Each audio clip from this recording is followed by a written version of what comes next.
to talk to you briefly about your guard.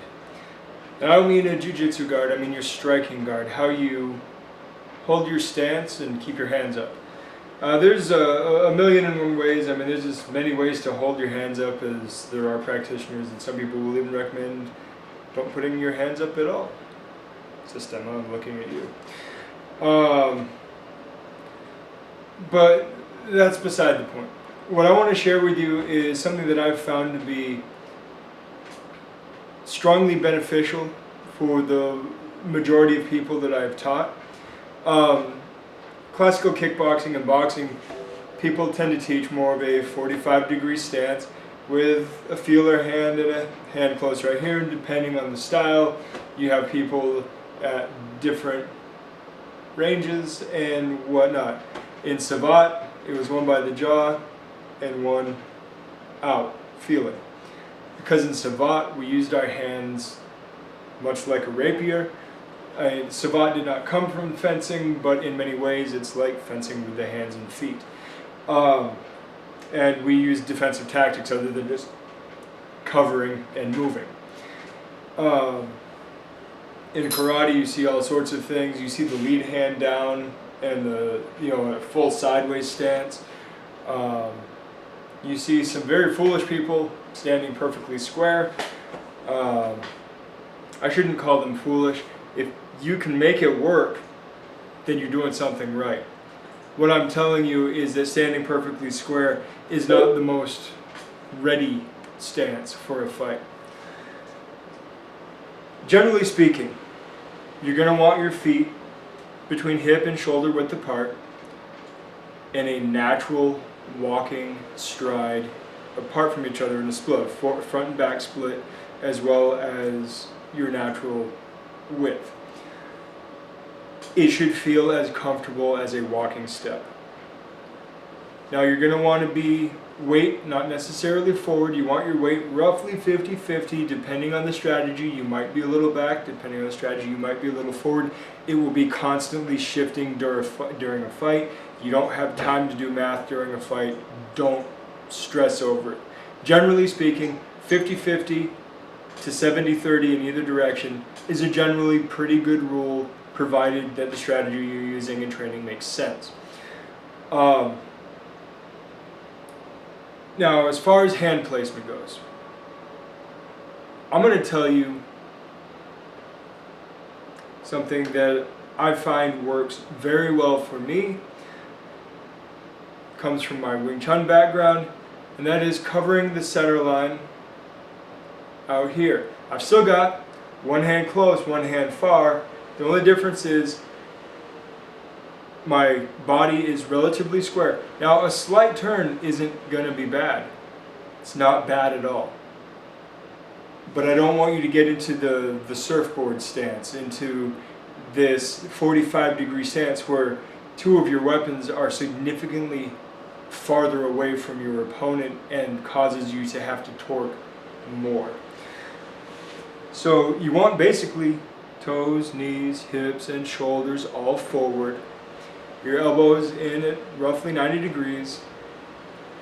Your hands on the same line.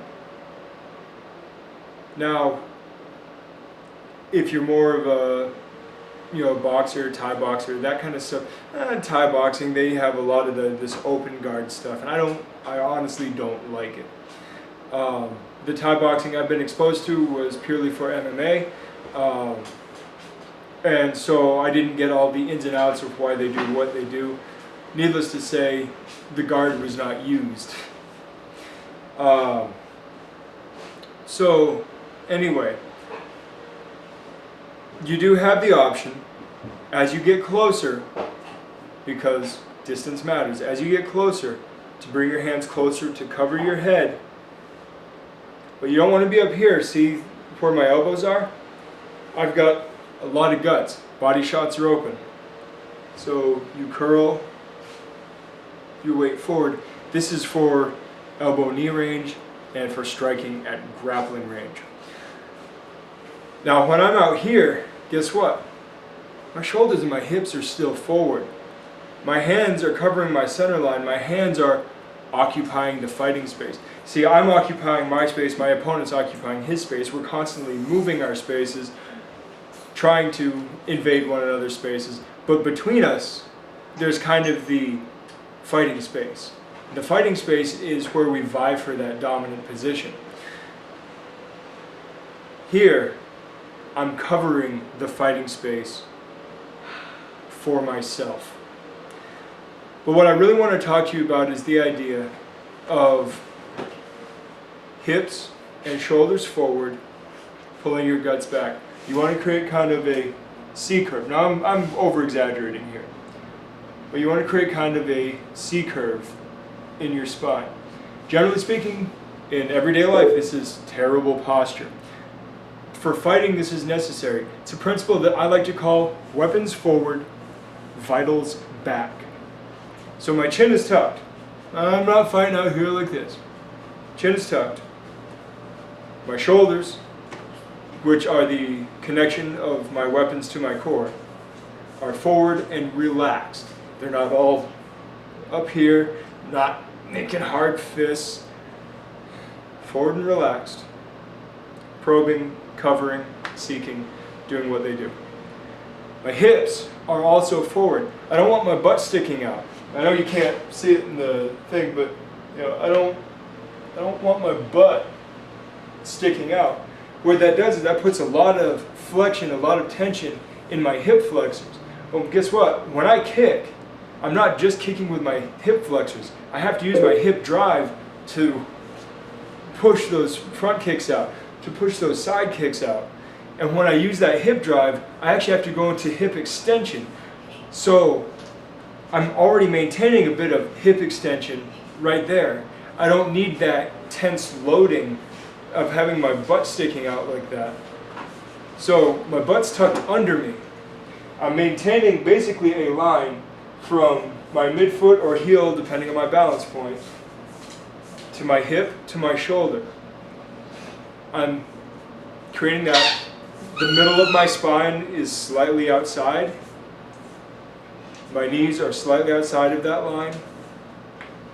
But stick a pole right through me and I've got it. So weapons forward, vitals back, stay relaxed, be able to use your hip drive, be able to use your torque. The dog is having a lot of fun with her toy. And I guarantee you that your fights will be smoother.